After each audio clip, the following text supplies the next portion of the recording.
नमस्कार दोस्तों, स्वागत है आपका एक बार फिर से पाई ब्लॉक एजुकेशन में। छुट्टियों का मौसम आ गया है। हवा में एक अलग ही एनर्जी है। मॉल्स में भीड़ है और ऑनलाइन शॉपिंग कार्ट्स वो तो बढ़ते ही जा रहे हैं। हाँ बिल्कुल। लेकिन इस साल इस शॉपिंग की दुनिया में एक बहुत ही दिलचस्प मोड़ आ रहा है। एक नया खिलाड़ी मैदान में उतर रहा है, पाई नेटवर्क। हाँ, और ये सिर्फ कोई भविष्य का वादा नहीं है, बल्कि एक हकीकत है जो अभी इसी वक्त हमारे सामने खुल रही है। बिल्कुल, आज हम इसी पर एक गहरी चर्चा करने वाले हैं। पाई नेटवर्क की कम्युनिटी कॉमर्स हॉलिडे पहल। ये सिर्फ एक घोषणा नहीं है, बल्कि एक ऐसा मूवमेंट है जहां असली लोकल दुकानें और ऑनलाइन ऐप्स पाई को पेमेंट के तौर पर स्वीकार कर रहे हैं। सही है। और हमारे पास जो जानकारी है वो सीधे पाई के ऑफिशियल ब्लॉग पोस्ट और कम्युनिटी अनाउंसमेंट से ली गई है। तो आज का हमारा मिशन ये समझना है कि ये पहल असल में है क्या। लोकल बिजनेस और पायनियर्स मतलब पाई यूजर्स इसमें कैसे शामिल हो सकते हैं। और हाँ, एक मजेदार लॉटरी भी है, उसके बारे में भी जानेंगे। बड़ा मील का पत्थर है।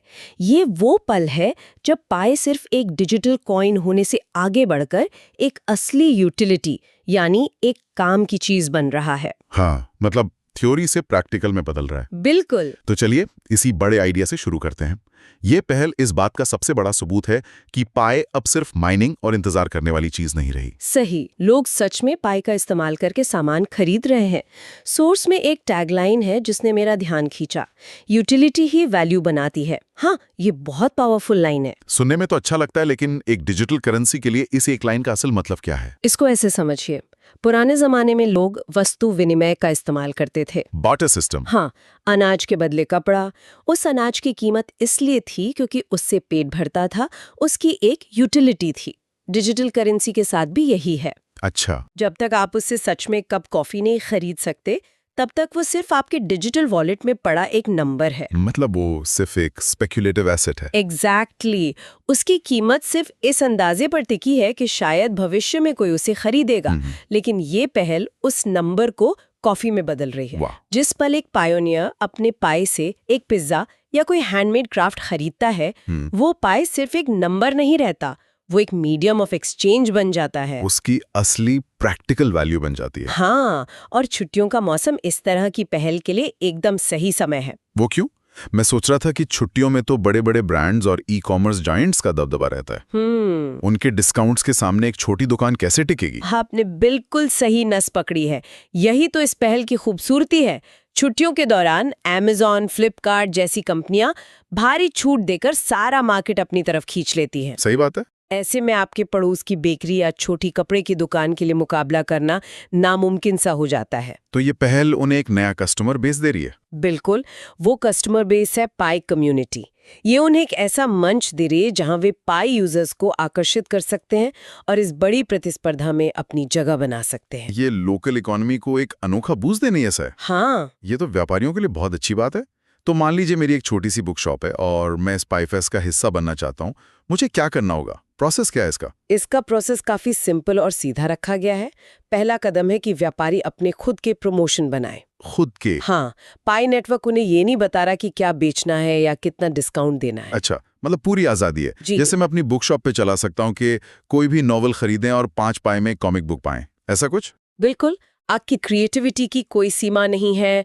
आप पाए ग्राहकों को खींचने के लिए अपने हॉलिडे डील्स, खास छूट या कोई मजेदार इन स्टोर एक्टिविटी भी बना सकते हैं। ठीक है। और दूसरा कदम? दूसरा कदम है अपने ऑफर का विज्ञापन करना। इसके लिए उन्हें पाई फेस्ट फायरसाइड फोरम चैनल में अपने प्रमोशन के बारे में पोस्ट करना होगा। तो ये एक तरह से मुफ्त की मार्केटिंग हो गई। हाँ, और साथ ही ये पोस्ट उन्हें ऑटोमेटिकली लॉटरी में भी एंट्री दिला देती है। अच्छा, ठीक है। तो प्रमोशन बनाया, फोरम पर पोस्ट कर दिया, लेकिन सबसे मुश्किल हिस्सा तो असली बिक्री का होता है। Delivery, payment confirmation. क्या पाई नेटवर्क इसमें कोई मदद करता है या व्यापारी पूरी तरह से अकेले हैं? ये एक बहुत जरूरी सवाल है और इसका जवाब इस पहल के मूल सिद्धांत में छिपा है। तीसरा और सबसे जरूरी कदम यही है कि बिक्री को खुद संभालना होगा। खुद? मतलब? जिम्मेदारी सीधे तौर पर व्यापारी और ग्राहक के बीच होगी। पाई नेटवर्क यहाँ कोई बिचौलिया नहीं है। सुनने में तो ये बहुत अच्छा लगता है कि कोई बीच में कमीशन नहीं खा रहा, लेकिन क्या इसका मतलब ये भी नहीं है कि अगर कुछ गड़बड़ हो जाए, जैसे सामान डिलीवर ना हो, तो कोई जिम्मेदार नहीं है? ये थोड़ा जोखिम भरा नहीं लगता? आपने बिल्कुल सही पॉइंट उठाया है। ये एक विकेंद्रीकृत यानी डिसेंट्रलाइज मॉडल का ट्रेड ऑफ है। अच्छा।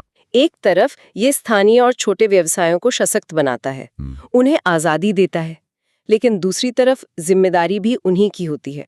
ये मॉडल भरोसे पर चलता है। कम्युनिटी के भरोसे पर? हाँ, व्यापारी और ग्राहक के बीच के भरोसे पर। पाई नेटवर्क सिर्फ एक टेक्नोलॉजी और एक प्लेटफॉर्म दे रहा है जो इन दोनों को मिलाता है। समझ गया। तो ये व्यापारियों की बात हो गई। लेकिन अब मैं एक यूजर के तौर पर सोच रहा हूँ, मेरे लिए इसमें क्या है? हाँ, मैं अपनी पाई कैसे खर्च कर सकता हूँ? मुझे कैसे पता चलेगा कि मेरे शहर की कौन सी दुकान पाई ले रही है? पायनियर्स के लिए भी प्रोसेस उतना ही आसान है। पहला कदम है उन दुकानों और ऐप्स को खोजना जो पाई स्वीकार कर रहे हैं। कहाँ खोजें? इसके लिए वे 2 मुख्य जगहों पर जा सकते हैं। एक तो इकोसिस्टम डायरेक्टरी और दूसरा वही पाईफेस्ट फायरसाइड फोरम। वहां उन्हें लिस्ट मिल जाएगी। आपने मेन नेट कॉमर्स ऐप्स कहा, जो लोग इतने टेक्निकल नहीं हैं उनके लिए इसका क्या मतलब है? सिंपल भाषा में मेननेट का मतलब है पाई का असली लाइव नेटवर्क। ये ऐप्स उस लाइव नेटवर्क पर चल रहे हैं जहां असली पाई का लेन देन हो सकता है। तो मैं या तो किसी दुकान पर जाके सीधे पाई से सामान खरीद सकता हूँ, हाँ, या फिर इन ऐप्स के जरिए ऑनलाइन शॉपिंग कर सकता हूँ। बिल्कुल। और इसमें भी एक तीसरा कदम है जो इसे सिर्फ एक ट्रांजैक्शन से ज्यादा मजेदार बनाता है, वो है अपना अनुभव शेयर करना। हाँ, और ये इस पूरी पहल का दिल है। खरीदारी करने के बाद पायनियर्स को अपने अनुभवों को पाईफेस्ट फायरसाइड फोरम चैनल में शेयर करने के लिए प्रोत्साहित किया जाता है। जैसे अपनी खरीदारी की फोटो डालना? हाँ, फोटो डालना, ये बताना कि उन्होंने क्या खरीदा और उनका एक्सपीरियंस कैसा रहा। मतलब मैं अपने शहर की किसी दुकान से पाई से समोसे खरीदूं, उसकी फोटो डालूं और हो सकता है कि मुझे एक पाई टी-शर्ट मिल जाए। ये तो मजेदार है। बिल्कुल। ये लॉटरी में एंट्री तो देता ही है, लेकिन इसका मकसद उससे भी बड़ा है। वो क्या है? अगर हम इसे बड़ी तस्वीर से जोड़कर देखें तो ये वन कम्युनिटी वन विजन के विचार को मजबूत करता है। ये सिर्फ खरीदारी नहीं है, ये इकोसिस्टम को बनाने में एक्टिवली हिस्सा लेना है। जब एक यूजर अपनी खरीदारी का फोटो शेयर करता है तो इससे हजारों दूसरे लोगों को प्रेरणा मिलती है। उन्हें पता चलता है कि उनके वॉलेट में पड़े पाई का सच में कोई मूल्य है। ये एक चेन रिएक्शन की तरह है। हाँ, जो पूरे समुदाय में विश्वास और उत्साह पैदा करता है। वाह, मतलब हर एक ट्रांजैक्शन पूरे नेटवर्क को और मजबूत बना रहा है। चलिए अब उस चीज पर आते हैं जिसका सबको इंतजार रहता है, पाईफेस्ट लॉटरी। हाँ, इस पूरी पहल का जश्न मनाने के लिए एक कम्युनिटी लॉटरी भी है। तो इनाम क्या है और कोई इसे कैसे जीत सकता है? इनाम बहुत खास है। ये कोई कैश प्राइज नहीं है, बल्कि पाई ब्रांडेड मर्चेंडाइज है। अच्छा, जैसे कि टी-शर्ट और टोपी? हाँ, जिन पर पाई का लोगो बना होगा। ये उन लोगों के लिए एक टोकन ऑफ एप्रिसिएशन है जो इस इकोसिस्टम को बनाने में सच में मदद कर रहे हैं। और कितने लोग जीतेंगे? और हिस्सा लेने के लिए करना क्या है? कोई फॉर्म भरना है क्या? नहीं, कोई फॉर्म नहीं। कुल 100 विजेताओं को रैंडम तरीके से चुना जाएगा। सिर्फ 100? हाँ, और हिस्सा लेना इससे आसान नहीं हो सकता। पाईफेस्ट फायरसाइड फोरम चैनल में की गई हर वैध पोस्ट, ग्राहक की, व्यापारी की, किसी की भी? हाँ, चाहे वो किसी ग्राहक की शॉपिंग एक्सपीरियंस की फोटो हो, किसी व्यापारी का अपने ऑफर का विज्ञापन हो या किसी डेवलपर का अपडेट हो, वो ऑटोमेटिकली एक लॉटरी एंट्री है। ये तो बहुत अच्छा आइडिया है पार्टिसिपेशन को बढ़ाने का। क्या इसमें कोई शर्तें भी हैं? हाँ, कुछ प्रैक्टिकल डिटेल्स हैं जिनका ध्यान रखना जरूरी है। पहली बात, इनाम की डिलीवरी एक थर्ड पार्टी सर्विस द्वारा की जाएगी और ये सर्विस 220 से ज्यादा देशों में उपलब्ध है। तो विजेता को उस देश में होना पड़ेगा? बिल्कुल। दूसरी बात, सोर्स में साफ लिखा है कि ये इनाम बेचा या ट्रांसफर नहीं किया जा सकता। अच्छा। और आखिरी बात, ये इनाम जीतने का मतलब ये नहीं है कि आपका पाई कोर टीम के साथ कोई ऑफिशियल कनेक्शन हो गया है। ये सिर्फ कम्युनिटी की भागीदारी का जश्न है। ठीक है, ये सब सुनने में बहुत रोमांचक लग रहा है। एक डिजिटल करेंसी जिसे लोग सच में इस्तेमाल कर रहे हैं, लोकल दुकानें हिस्सा ले रही हैं, एक लॉटरी भी है। हाँ, ये सब इतना अच्छा लग रहा है कि मन में एक सवाल आता है, इसमें कुछ तो फाइन प्रिंट होगा, है ना? कुछ नियम, कुछ डिस्क्लेमर? बिल्कुल। किसी भी नई टेक्नोलॉजी में उत्साह के साथ साथ सावधानी भी उतनी ही जरूरी है और पाई सोर्स में इन बातों को बहुत साफ तौर पर बताया गया है। तो वो कौन सी बातें हैं जिनका हर पार्टिसिपेंट को खास ध्यान रखना चाहिए? सबसे पहली और सबसे जरूरी है कानूनी अनुपालन यानी लीगल कंप्लायंस।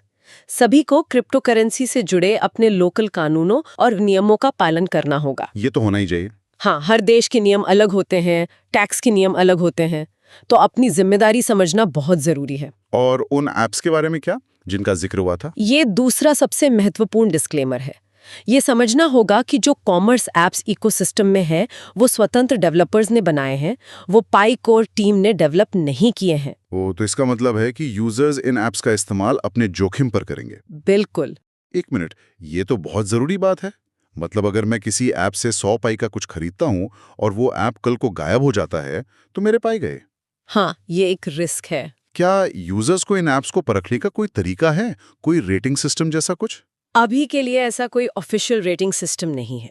ये एक ओपन इकोसिस्टम है, इसलिए यूजर्स को अपनी ड्यू डिलिजेंस करनी होगी। मतलब खुद रिसर्च करनी होगी। हाँ, देखना होगा कि ऐप कितना पुराना है, कम्युनिटी में उसकी क्या रेप्यूटेशन है। पाई नेटवर्क साफ कहता है कि वो किसी भी तरह के लेन देन या डेटा की सुरक्षा के लिए जिम्मेदार नहीं होगा। ये एक विकेंद्रीकृत दुनिया की सच्चाई है। आजादी के साथ जिम्मेदारी भी आती है। बिल्कुल सही। सही बात है। यूजर्स को सावधान रहना होगा। और एक और बात थी कंटेंट को लेकर। हाँ, वो तीसरा पॉइंट है, कंटेंट लाइसेंस। जब कोई यूजर फायरसाइड फोरम में अपनी खरीदारी की तस्वीरें या वीडियो पोस्ट करता है, सोशल मीडिया पर शेयर करना, ये जानना जरूरी है। ये सारी बातें जानना बहुत जरूरी था। तो अगर हम पूरी बात को समेटें तो ये पहल पाई इकोसिस्टम के लिए एक बहुत बड़ा कदम है। निश्चित रूप से। ये एक डिजिटल करेंसी को सिर्फ एक आइडिया से निकालकर असली दुनिया की दुकानों और बाजारों तक ला रही है। लोकल बिजनेस को एक नया मौका दे रही है और सबसे बढ़कर पूरी कम्युनिटी को एक साथ जोड़ रही है। निश्चित रूप से। ये एक प्रयोग है, लेकिन एक बहुत ही शक्तिशाली प्रयोग।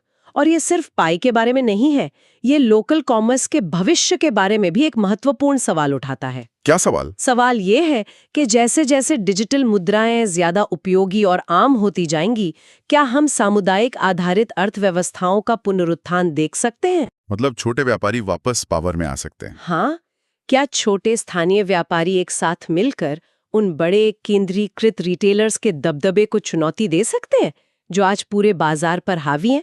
सोचिए, अगर आपके शहर की 100 दुकानें मिलकर एक लोकल डिजिटल इकोनॉमी बना लें। ये तो बहुत बड़ा बदलाव हो सकता है। ये पहल उस दिशा में एक छोटा लेकिन बहुत ही महत्वपूर्ण कदम हो सकती है। ये सोचने वाली बात है। धन्यवाद दोस्तों। पाई की वैल्यू को क्रिएट करना है तो इसी तरह की एजुकेशनल वीडियो के लिए चैनल को सब्सक्राइब करो, वीडियो को लाइक करो तथा अपने दोस्तों के साथ शेयर करो। कमेंट में अपने राय देना ना भूलें। धन्यवाद।